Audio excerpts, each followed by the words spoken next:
সালামু আলাইকুম।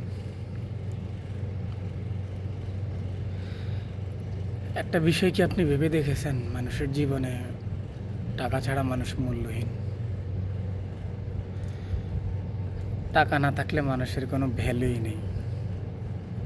যদি আপনার টাকা না থাকে তাহলে পরিবারে আপনার দাম নেই,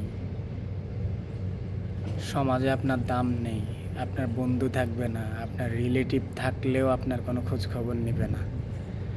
কারণ টাকাটাই মানুষের সবচেয়ে বড় ভ্যালু করে। মানুষের জীবনে টাকা না থাকলে মানুষের কোথাও দাম নেই। যদি আপনার টাকা থাকে পরিবারে আপনার দাম আছে, যদি টাকা না থাকে তাহলে পরিবারও আপনার দাম নেই। পরিবার আপনাকে ভ্যালু করবে না, মানে আপনাকে যতটা নিচু করা যায়, যতটা অপমান করা যায়, সব জায়গা থেকে আপনি অপমান অপদস্থ হবেন। তো আসল কথা হচ্ছে একটা মানুষকে বিচার করা হয় অর্থের দিক থেকে।